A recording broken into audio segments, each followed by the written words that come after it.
Very good afternoon to all of the ladies and gentlemen who are joining today with us for this live webinar. On behalf of Kelaniya University Alumni Association in Australia, we would like to warmly welcome all of you to this webinar series, and for this, especially for this webinar, um, people who join through the live webinar link, and as well as we know that we are live with Facebook through Goa Australia Facebook page as well. So warm welcome to everyone, and we promise that we will be giving a good experience and exposure about very practical and very trending topic today. So my name is Ishan, and on behalf of Kelaniya University Alumni Association online education or online webinar committee, again we warmly welcome all of you to this webinar session. And today's discussion is very practical and very important regarding a very important topic, preparing preparing ourselves for Australian job market as an overseas qualified professional. So will be a very interesting session. So in this session, we mainly would like to cover key areas such as Australian work culture, and where there are any opportunities, then how we can identify those opportunities, as well as we would like to take you through a very special program that is Overseas Qualified Professional Program. We shortly name it as OQP. What is OQP program, and how it is it beneficial for skilled migrants, as well as we can cover such an area, how we can increase local networks and gain essential experience in Australian workplace. So by looks of it, it seems to be very interesting. And before introducing our very special guest speaker today, I would like to give you a couple of heads up, especially for having an effective webinar regarding our housekeeping. So this webinar mainly we are planning to have for about 1 hour, but so far at the moment, the feedback that we go through the emails and some of the comments that we are receiving at the moment, we sure that this will be a very practical subject to discuss. Because of that, depending on the number of questions and the other feedback, it can be extending maybe even more than 1 hour, since this is a very practical topic. And there will be a definite Q&A session that you can participate in. And how you could participate for the Q&A session after the guest speaker's presentation. So we will be opening our chat box and as well as our email. So already we received a couple of emails, or more than a couple of actually very interesting questions that we can table out. And from the back end, my team, my um, moderating team already busy with sorting and segregating those questions and presenting it to the presenter at the moment. So and the telecast will be again recorded and will be published in all the social media through the KOA or Kelaniya University Alumni Association networks, social media networks. So anyone who's joining at the moment, if you miss something, don't worry about that, because the entire webinar will be recorded and published in the KOA FB pages and the social media later on. So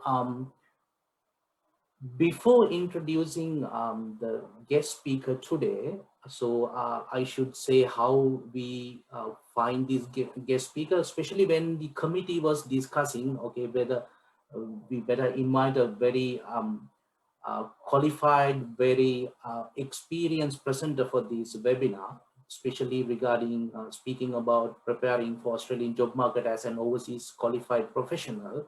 The committee unanimously decided to call for a one special person for this webinar. So all of us were unanimously agreed to invite a truly inspirational character, and as well as a teacher, a mentor who has industry experience coupled with extensive experience working with overseas qualified professionals and facilitating their entry into the Australian workplace. So that's the main part, facilitating their entry into the Australian workplace. So by that background, actually, I'm so pleased to be with you in this afternoon and to have the chance to introduce this guest speaker. By the name, she is Lucy Gatto, and she's the OKP Victoria Educator Industry Liaison Overseas Qualified Professional Program. And she has been one of the leading proponents of this program for several years, and it is a true standout in this field. And she has a great understanding of the program and had a great appreciation of what it takes truly to make this live webinar on preparing for Australian job market as overseas qualified professionals continue on a path of progress with a tremendous success. So besides talking about her experience, she has about 27 years of experience working at Melbourne Polytechnic as an OKP educator and as a group coordinator for several related programs. So no words are needed extra to explain how qualified and how experienced she is to discuss about this paramount important topic. So, so without taking too much of time and without further excitement, so I would like to welcome Lucy Gatto for today's session. And Lucy, it is time for you to take over the presentation. Thank you so much, Ishan, and thank you so much to KUA Australia for inviting me to this session. It's quite an honour to be here amongst you to talk about, I guess, what we do for overseas qualified professionals. So, as Ishan mentioned, I've been working on the program for many years. Testament to my perseverance and my passion for helping out overseas qualified professionals. My passion has come about because I'm a daughter of migrants myself. So my father was also a skilled migrant arriving in Australia. So I understand the trials and tribulations that migrants face when they're moving to a new country and trying to re-embark on their professional field. So, and I'm also fortunate enough to have landed into the Overseas Qualified Professional Program.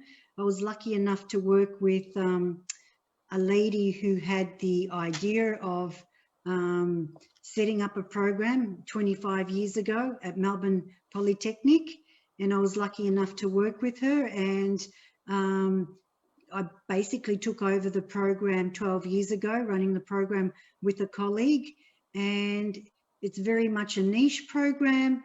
Our participants join the program purely through word of mouth. We rarely advertise our program. It's purely through word of mouth, and it's not a typical mainframe program. It is a niche program purely for overseas qualified professionals that come to Australia. So I'll just move on from the main page, Ishan, if that's okay. Yeah, that's all right, Lucy. That's all right? Okay, good. So all systems go, if I can move it on. Just bear with me a moment. Here we go. So we're called the OQP Victoria. So the Overseas Qualified Professional Victoria, that's a branded name that we now have. About OQP, I can tell you Melbourne Polytechnic's OQP program's been helping migrants find work to match their professional qualifications since 1995.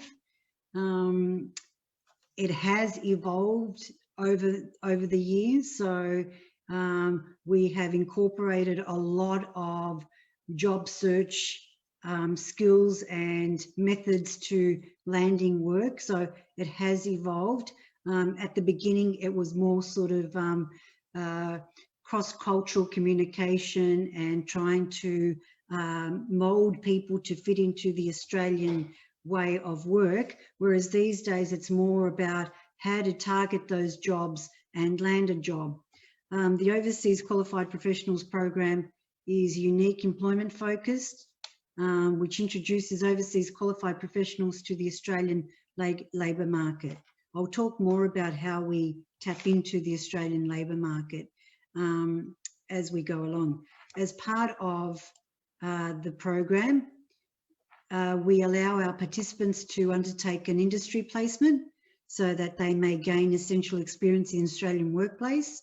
Our participants also have the opportunity to build local networks and develop communication skills for the Australian context. So essentially what we find is that when we have overseas qualified professionals landing in Australia, they don't know how to go about tapping into the employment market. And one of the main barriers and predominant barriers is the fact that they do not have any local experience. So we help professionals transit into employment by offering a industry placement program, if you like, and that's what it's called. Let's try to move on here.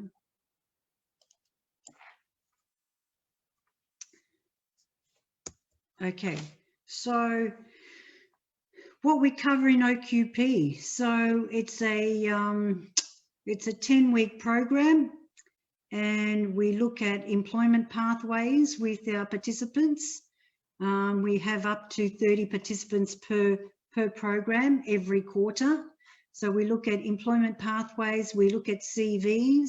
We don't call them resumes or resumes, we call them CVs, curriculum vitae, and we look at professional profiles. So we look at every individual person and think, okay, you know, you don't need to just have one CV that fits all jobs. You can have up to 5 different CVs with 5 different titles, separate.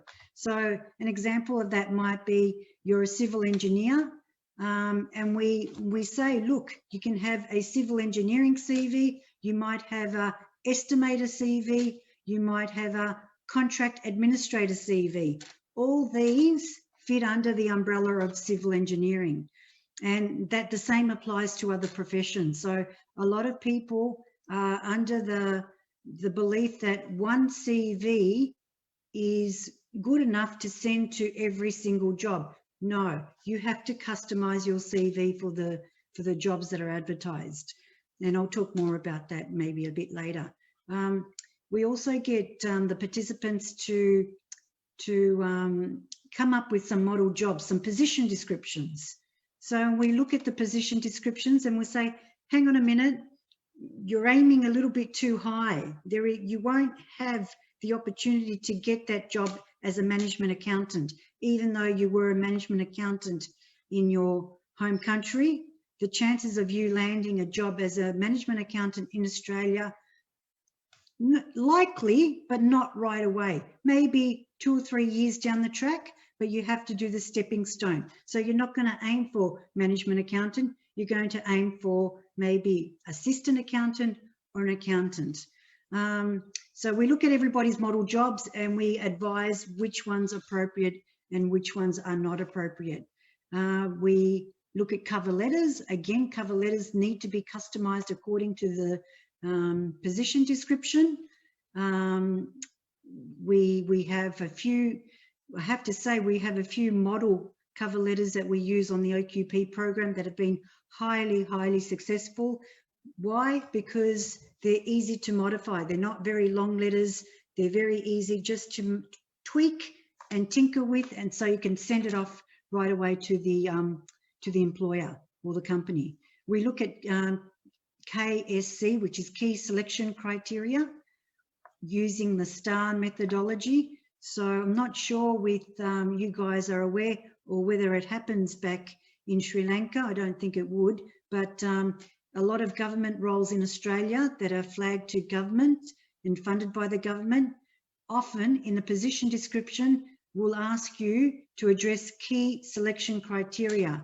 And that is a separate document that you send in along with your CV. So you'll have your CV, your application letter, and on top of that, you'll have another document which will be your key selection criteria. So 3 documents. So often what happens is that we find people are not aware of what a key selection criteria is, and they only send in a cover letter and the CV.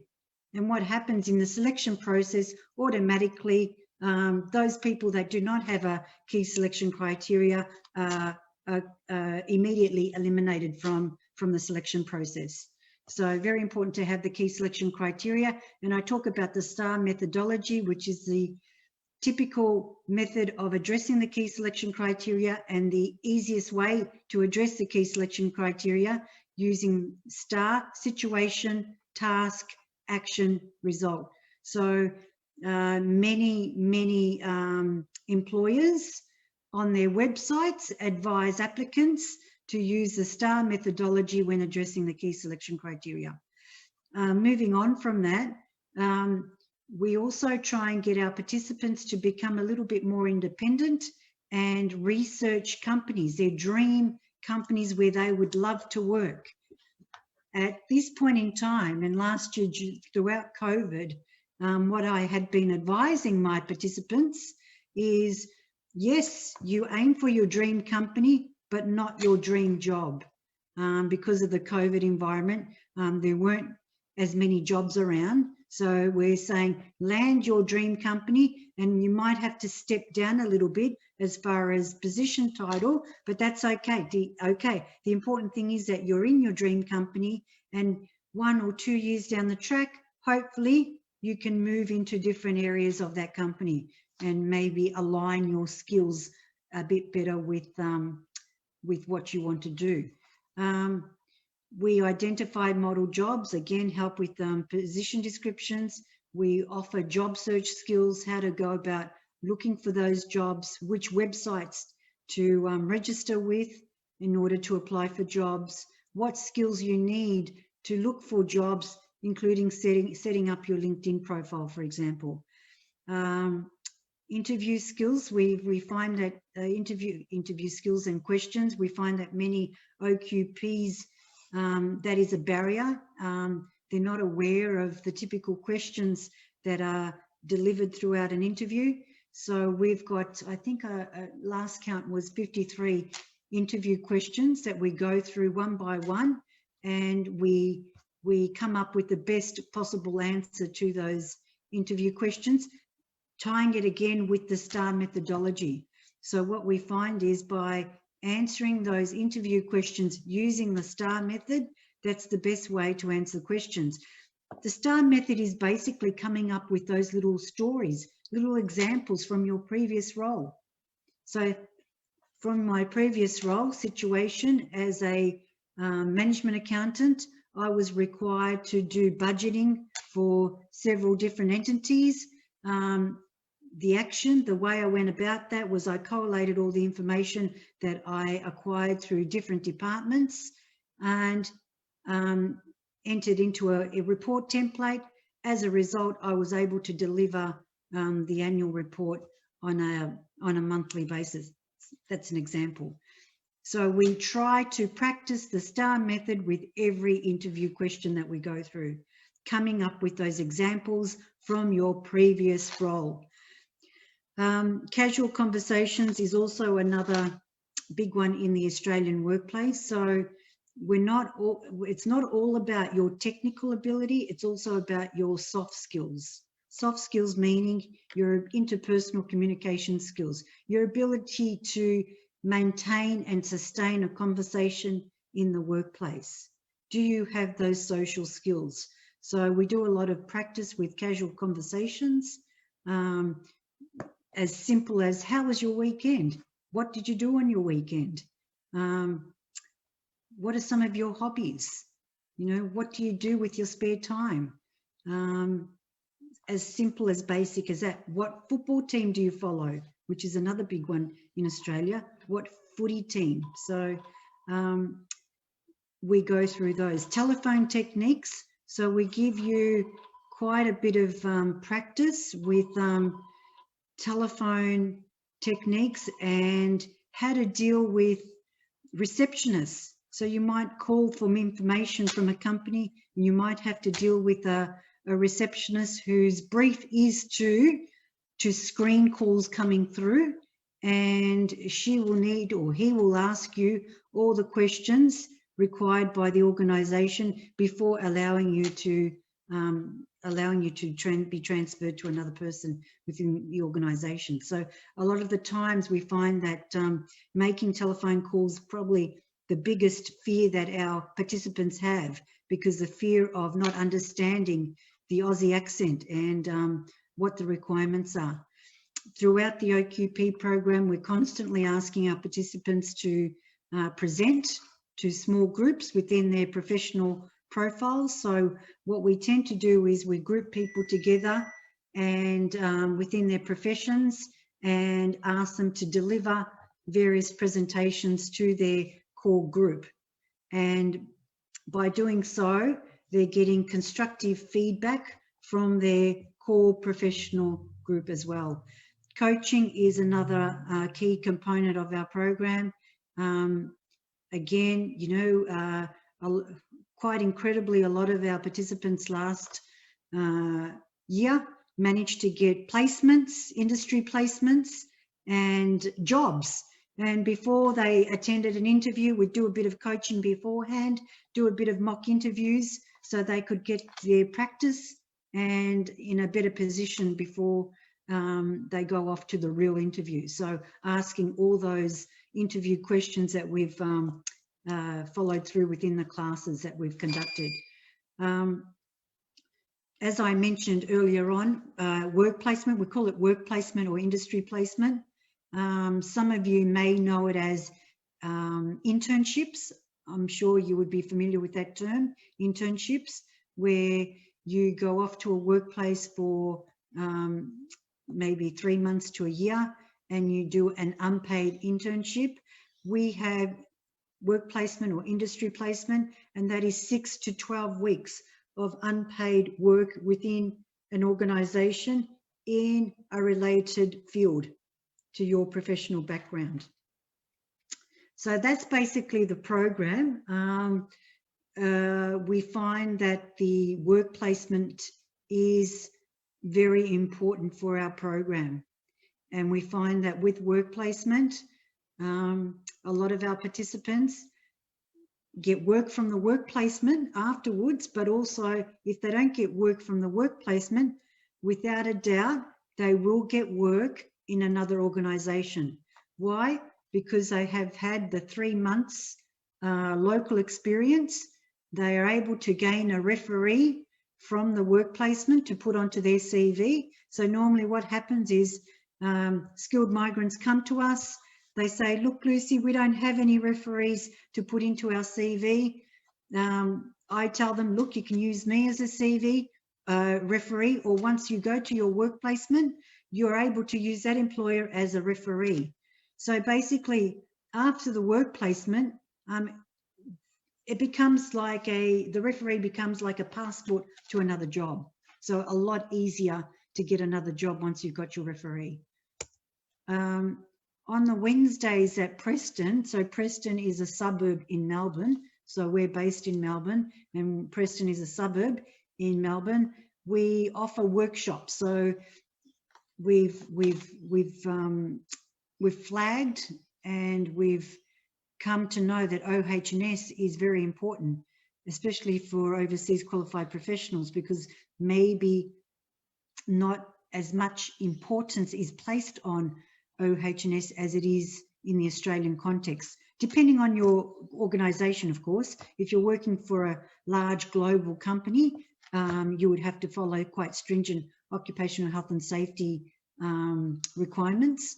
But in Australia, often OH&S is an interview question, and they'll say to you, you know, what do you understand about occupational health and safety in this role that you're applying for? So you've got to be able to give an answer. So we have a workshop on OH&S, work policies and procedures.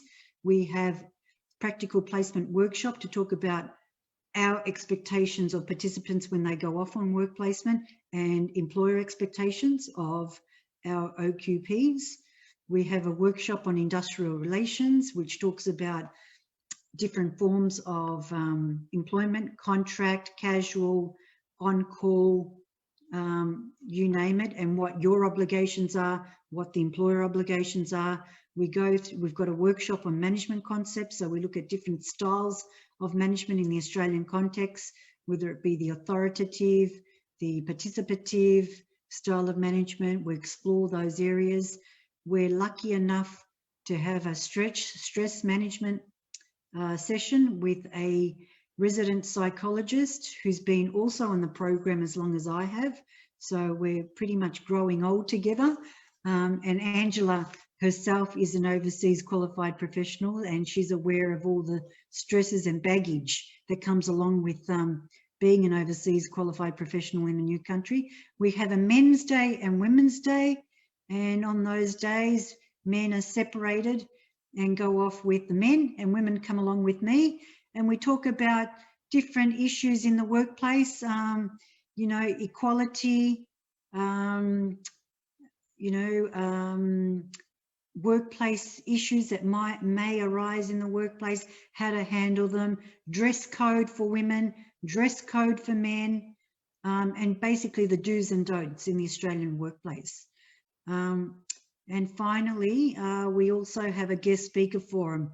So every quarter I arrange for a industry person to come and speak to the group. So it may be a HR person or a manager from a company that we are affiliated with.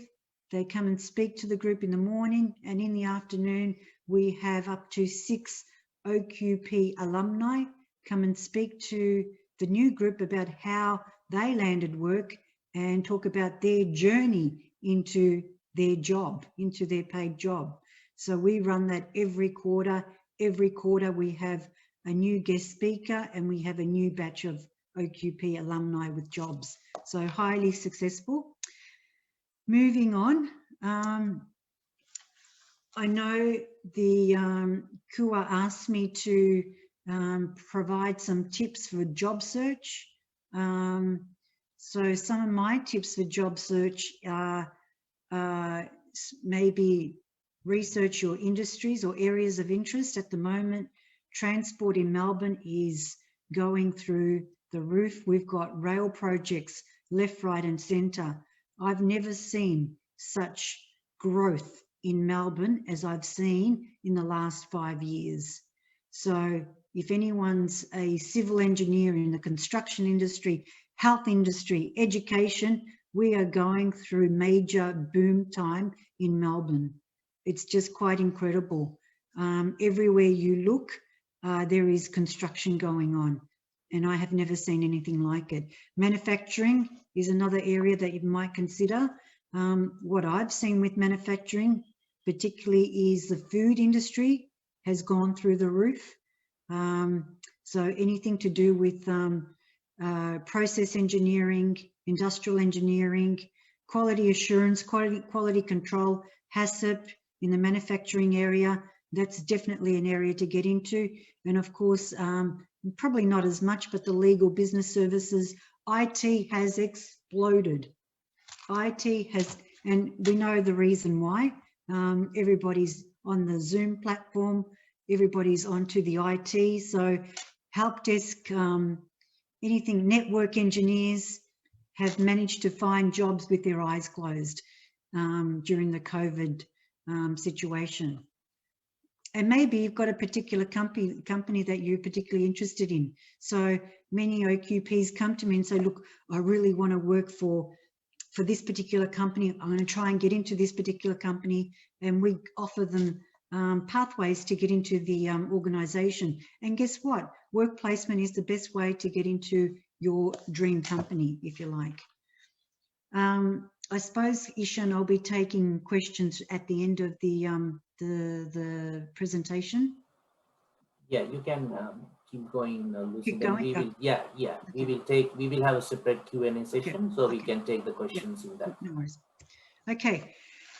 Looking at CVs, so I thought I'd have a little bit of a discussion about CVs. And as I said earlier on, right at the beginning, they must be targeted. You can't do one CV, one size fits all. Okay, it's not like a hat that you put on and it fits everybody. You must customize your CV to the advertised position with a customized covering letter. Do some research on the company and workplace, maybe visit their office. Often we get OQPs coming with CVs with a photo. So CVs with a photo are a major no-no in the Australian context. Date of birth is a major no-no. Married, okay, stating that you're married on a CV is a major no-no in the Australian context. So best to send application direct to the company rather than recruitment, example C. So what I say to my OQPs from the get-go is stop with applying through recruitment agencies. Let's get your CV in the OQP model format. Let's get your CV appropriate for the Australian workplace, and let's target at the companies rather than recruitment. So apply direct to the company rather than go through the recruitment agency. Yeah. Once you've got the local experience, then the recruitment agencies may entertain your application a little bit better because you've got the local experience and you're not seen as a liability maybe to the recruitment agency. What you need to consider also is being flexible in the roles. So please don't think, you're a manager in Sri Lanka, you're going to be a manager in Australia. Not going to happen. Yeah, or it might happen, but it'll take you 5 years to get there. Okay, rather than, okay, let's do the foot in the door stepping stone. Let's get into a lower level job and work our way through. So be flexible with the roles. You don't have to get that civil engineering role. It could be the estimation role. It could be the contracts administrator role. So be open-minded and flexible. Location, a driver's license is very, very handy. Melbourne is huge. It can take hours to get from one side of Melbourne to the other side of Melbourne. So a driver's license is very important, and I've had a few OQPs almost miss jobs because they don't have their driver's license, Victorian driver's license ideally. Sure, you'll have your international driver's license, you can still drive around with that, but sometimes employers will ask for a Victorian driver's license, so that's very handy to have. You may consider shift, wages, probation periods. Often I have OQPs say, look, there's this better paying job that I want to go for. They've offered me they've given me an offer letter. It's a far better paying job. At the moment where I am, it's not paying as well. I think I should go for the better paying job. And I'll say, stop, let's weigh it all up. Where is the better paying job? Oh, it's 2 hours away. Oh my goodness, so you're going to have to drive for 2 hours. Oh, the better paying job, it's got more key responsibilities. So yes, it's a better paying job, but you're going to have more headaches, okay? And that means maybe less time with the family. So weigh it up. There are pros and cons to getting the better paid job. It doesn't always pan out the way you may think. Then we have contract jobs versus part-time jobs. So look, often I have OQPs say to me, look, it's a permanent ongoing job. What's permanent ongoing? Even if you're in a permanent ongoing role, you can still get tapped on the shoulder and be told, look, we're going to offer you redundancy. We have no more work for you. Bye-bye. So, permanent ongoing no longer has the same weight as maybe it used to. Contract jobs are good to get into, foot in the door, as well as part-time jobs. So if you want to get your foot in the door, that's also another option. Networking, critical. You have to be able to network. I use LinkedIn quite a lot on OQP, and it's worked wonderfully. So I will ask my participants to reach out to managers within organisations, not HR people, managers, because managers know what's going on within their teams. Reach out with a friendly message, not through your mobile phone, because it doesn't allow you to type an extensive message. It gives you when you do reach out to someone on your mobile, it sends a request immediately and it doesn't allow you to type in a little message. Whereas if you go through your PC LinkedIn, it gives you the 300 characters where you can type in a message and introduce yourself. So when I get requests from people to link up with them through LinkedIn, I always look and see if they send me a message of introduction. And if they do, I think, oh, that's really nice. They're introducing themselves to me. Yes, I will link up with them. I will look at the profile and make sure the profile is above board. So, you know, we go through LinkedIn on OQP, make sure the participants have a lovely photo of themselves with a smiley face, and look professional and friendly at the same time. We get our OQPs to join up with various groups, professional associations. You have to be able to allow as many people as possible to know that you are looking for work. So by spreading the word around, you're letting people know. Now, groups could be as basic as going to your local library and registering with sustainability in your home workshop one evening. And that's forming a group and getting to know people. You don't know who you're going to meet at that state sustainability workshop at the library. So extending, you can't just stay within your community group. You've got to spread out a little bit and start meeting people from other professional groups. The one of which I also like, and I should mention, and it's quite global, is Toastmasters.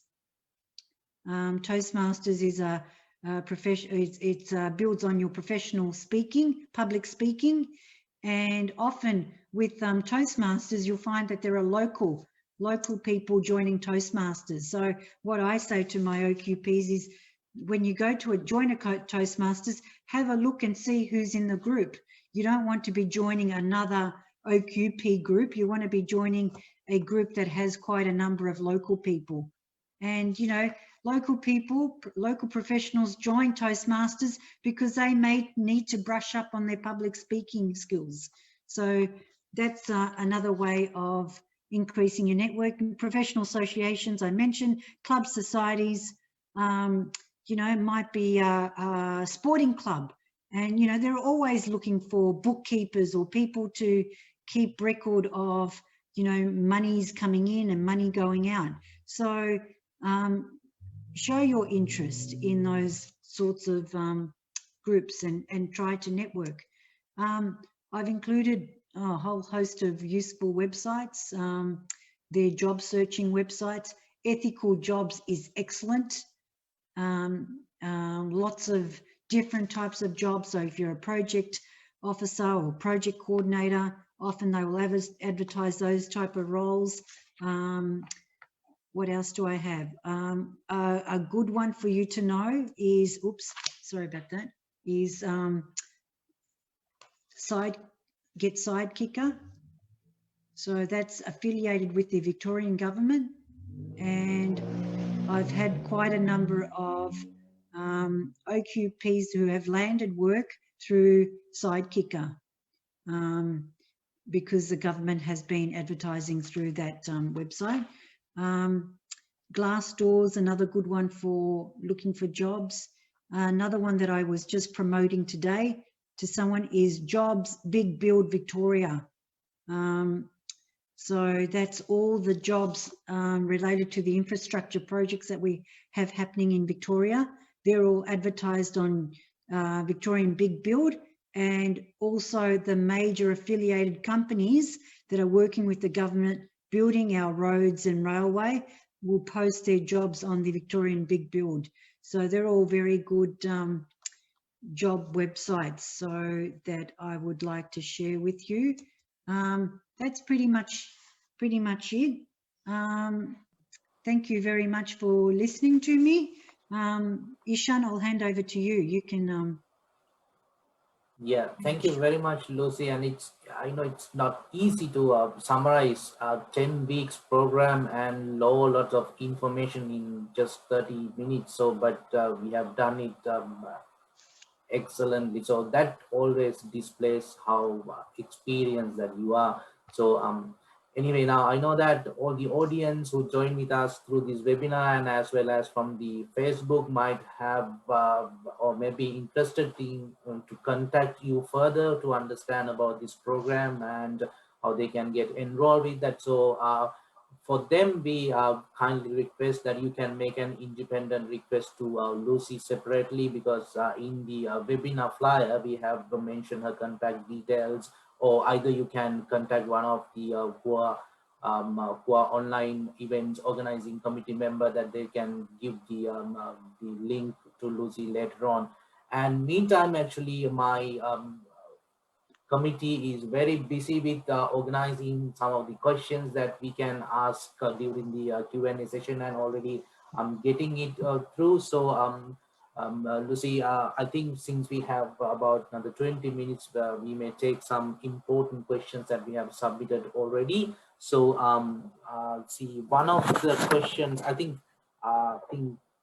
this can be considered as an overall approach. So you can explain this broadly, because there can be a couple of information that already you have explained through in your presentation will be covered in this question, but Mhm. we'll touch upon on the broader concept. Then we'll be taking a couple of other questions which can go into the nitty-gritty level or the detail level. The question is about um, the most of the overseas qualified professionals who are migrating to Australia have already completed their academic and professional qualifications, and also they have some working experience in different industry spectrums like you have mentioned in your presentation. So, but still they are struggling to find a suitable job for their qualification and experience. So in broader terms, if you analyze the situation, what are the main reasons impacting this situation, why they are not finding the suitable match at the first instance? So I guess my question would be, firstly, would they be applying from Sri Lanka to Australia, Ishan?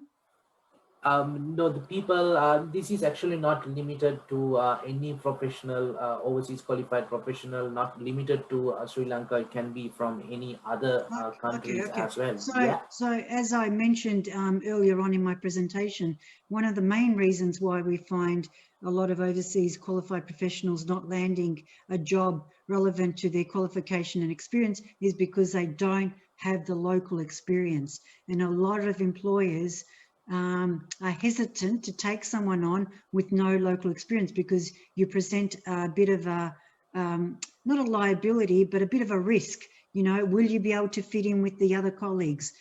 Do your skills really match with the skills that have been set out in the job description? So there's a lot of questions. So what we find is, after our OQPs have done a small stint of industry placement, they're able to land work quite easily after the internship or work placement, if you like. So the main reason why they're not landing a suitable job matching their qualifications is because we believe they don't have, namely the local experience.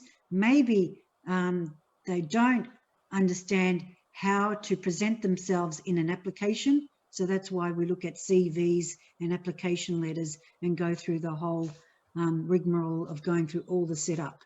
So that's what I believe to be the main barrier, or the struggles.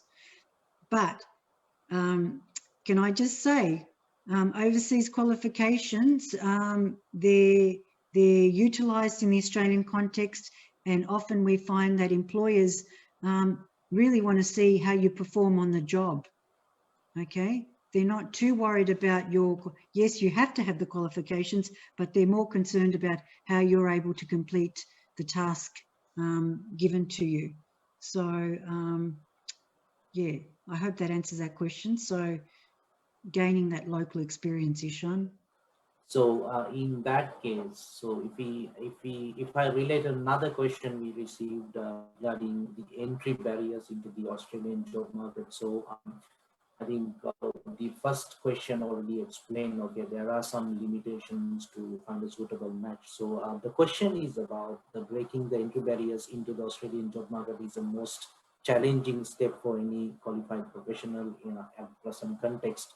So what could be or what are the key strategies that a qualified professional can use to break this entry barrier, or is there will be some step-by-step approach that you can explain it Yeah, briefly? so well, on the OQP program, the step-by-step approach that we take is, as I mentioned, getting your applications in order, your CV, your cover letter, your LinkedIn, and the step-by-step is networking with employers over LinkedIn. Before COVID, I actually encouraged my participants to go out and visit managers in organisations over a coffee. So set up a coffee meeting, an invitation through LinkedIn. Would it be possible to meet up for a coffee and talk about our industry? Completely okay before COVID. Unfortunately, when COVID came in, we had to stop doing that and it got a little bit tricky over the Zoom. So we hope to be picking that up again now that we're out of the COVID situation and able to meet people. So networking with key people, learning about the industry, they're the main approaches that we take. And tapping into the hidden job market, Ishan, which is by doing that is by getting the industry experience, the unpaid industry experience and networking with people. Yeah. And when you talk about networking, so I believe that language ability skills and the language ability and the language skills will take a very important aspect in this regard. So there's a question related to the language ability, the business language ability and the language skills are very critical to build and maintain sustainable interpersonal relationships by the qualified professionals. Yeah. So what sort of support that OQP program can provide to improve the language skills of Well, these I migrants? guess, Ishan, well, the OQPs that we get on the OQP program have they meet our prerequisites as far as language skills are concerned. So if there are people that fall beneath our benchmark, if you like, we offer additional support by giving, maybe referring to advanced English language classes that we offer at Melbourne Polytechnic, or by supporting them with additional materials that we have in the OQP program, as well as there's lots of fantastic websites on pronunciation and Australian Aussie accent, which is another bit of a barrier, the Aussie accent. And I encourage my OQPs to watch you know, certain programs on television, mainly from ABC or SBS, where they're listening to the Aussie accent. So that's how we offer support. So interacting with people, when it comes to the interaction, so the cultural match or the culture match and the culture gap. So there's a question about that as well. So culture match is one of the main challenges that any overseas qualified professional has to meet if they're looking for a professional career in Australian job market. So what cultural aspects, I think there are two aspects in this question. So what cultural aspects to be looked at by such professional to bridge the culture gap? And secondly, the part two of the question is what attitudes should be improved by them? Okay, so the cultural aspects that we look at is, as I mentioned, we have Men's Day and Women's Day. There may be the dress code. There may be, look, I used to encourage my participants to localize their first names. What do I mean by localize? So, for example, if you have a unusual, difficult first name, why not call yourself something more local? So for example, let's use you, Ishan. Ishan's quite easy and that shouldn't be a problem. But if I really were to push to localizing the name, I would make the suggestion, maybe you could call yourself, I don't know, an Ian, which is a typical local name. Now, the reason why we're saying this, and we're not pushing it at all, it's just an option. It's because when the employer gets the pile of applications, what's a standout name for the employer? You know, it gets a bit tricky. You want to be able to stand out with your application. So that's one of the culture things that we try to help out with, improving listening skills, particularly the Australian accent, improving pronunciation of words. And I always say to my group of students, you know, when in Rome, do as the Romans do. I'm sure you've heard that expression. So, you know, you have to be flexible enough to integrate. You know, if the company's having a barbecue, join in on the barbecue. If the company has a cricket day, join in on the cricket day. If the company has footy tipping, which is part of the AFL for us here in Melbourne, try to join in on the footy tipping. That shows that you want to be part of the group and want to be part of the tribe, and you're not going to sit back and be, you know, not very flexible. So you want to be part of the group. And combining some part of another question to this one. So what are the soft skills that need to be developed by a professional migrants when working in Australia? Well, communication skills are a big one. The ability to work in a team, you know, show that you're very much a team player, that you're not, you don't have the professional jealousy, that you share your knowledge, impart your knowledge onto others. I must say that the OQPs do that beautifully. They share their knowledge without any problems whatsoever. You have to show that you have initiative, that you're able to take on new tasks without being told what to do, that you're able to provide management new suggestions or ideas. They're pretty much some of the soft skills, you know, planning and organizational skills, self-management, that you can manage your own stress. You're able to articulate any issues to your manager, that you're able to manage your time. Learning is another one, another soft skill that and I must say the OQPs have also done this wonderfully over COVID. They've picked up various Coursera short courses, or Linda online learning. So employers probably expect you to have a whole host of online courses listed on your CV, especially over the COVID time, because you know, most people haven't been able to fully partake in face-to-face courses, and also technology, keeping up to date with the latest technology. Whether I tell my OQPs, you all must have Excel skills. Excel has become equivalent to Word, and employers will expect you to have Excel skills. And if you've got advanced Excel skills, that will definitely secure you a job down the track. Highly sought after. And a question regarding, okay, now OQP program will give the initial foundation to enter into the market and to develop their soft skills. But later on, the continuous professional development is another key aspect that we need to think of. Yeah. So is there any programs or the combined or the subsequent programs which offered by OQP or to maintain the continuous professional development? If not, or what could be the best advice that they can follow as per you? Yeah, we don't offer any CPD, but what I often suggest to my OQPs is to tap into their professional associations, find out what is the current trend as far as CPD is concerned, and that's the best way to keep up with the latest continuous professional development. going through the professional associations, because they would have the latest up-to-date codes and standards for the industry.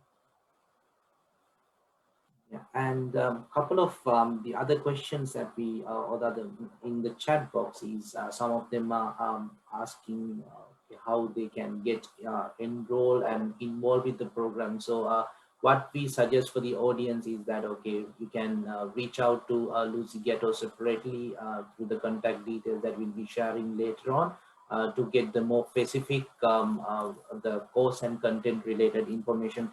And since we are like almost having another 5 minutes of our scheduled time, so I would like to take another couple of questions. So um, normally another thing which can happen to overseas migrant qualified professional is that the work continuation gap, because once they migrate to Australia and as part of their settlement process and part of their finding their basic needs, okay, there can be a gap of the professional career.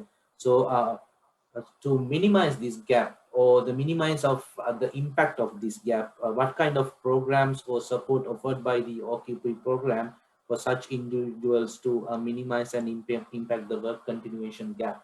I can honestly say to you, gaps are not a big issue for OQPs. What we suggest that if you do have a gap, or I suppose you mean that once they come here, they're not able to land their job. Is that what you're saying, Ishan? There are two. I think the question means two things over here. One thing is, okay, when someone looked at our CVs, so there is a period that you are not engaged with a job into the relevant field. That's a non-issue in the Australian context. I've had women join OQP program with 10 years gap. 10-year professional gap, do you believe that? And they've managed to land work, and they've landed work by, again, doing the work placement, and that has updated their employment, and the gap is no longer a burden. So that's been a non-issue, really. 10 years, 4 years, 2-year gaps. With the gaps, you must be able to talk about why you have that gap. So I often say, why do you have that gap? And people might say, well, we relocated. I had home management. I did professional development. As long as you account for that gap, that's a non-issue in the Australian context. Yeah, and with the interest of time, I think I might take one last question. So this is about the referencing and the recommendation mechanism. I think you have already highlighted that how we could get a referee into the CV or because the question is that the common belief among the qualified professionals is that there has to be a reference or the recommendation mechanism for an individual to find a job in the Australian job market. To what extent that the OQP program support qualified professionals to find a suitable starting point for their professional career. So I think this question means so how the program can support for them to give a reference or give a recommendation. Yeah. Yeah. So as I mentioned earlier on, when they join the program, I'm happy to act as a referee for my group. But they're also, by taking up, for example, volunteer work, I encourage volunteer work to the OQPs, which means joining an organisation as a volunteer, not overcommitting themselves to the organisation, maybe doing a Monday morning, for example, helping out at the local Salvation Army. That in itself is great to have in the CV, and you can get a referee from that organisation. It might be your direct line manager that's happy to act as a referee. There was one instance where I had an electronics student who got some volunteer work with a health centre, and he was working on databases. The health centre manager was happy to be his referee, and he was able to put that person in his CV as a referee. So that's one way of getting references. So there are different methods of getting references: the OQP program, volunteer work, joining various different organizations. And exactly, we are reaching the 1 hour time frame. So I think it's time to wrap up. So thank you very much on behalf of the Kelaniya University Alumni Association in Australia. We thank you, Lucy, for your especially the accepting the invitation in the first instance and acknowledging and giving your consent to share your knowledge and including the presentation. So I believe that the audience who joined through the this webinar link and also as well from the Facebook have get immense of knowledge about this program and further details. If someone wants to do reach, then we can reach out to you. And also, I wanted to thank the event organizing committee, especially some of the coordinating team behind the screen. Should mention Amali, Pinipa, and Kashika, who's doing an excellent job from the beginning and also at the moment sorting out the questions that we need to present. So once again, thank you very much for everyone and hope that you got lot of knowledge through this and also keep in touch with this webinar series. Actually, this is not the end to the webinar series. We'll be coming up with related topics and will be very useful for you in future as well. So once again, on behalf of KUA committee, we thank Lucy Ghetto for joining us this webinar and all the participants who joined us and we wish a very happy weekend to everyone and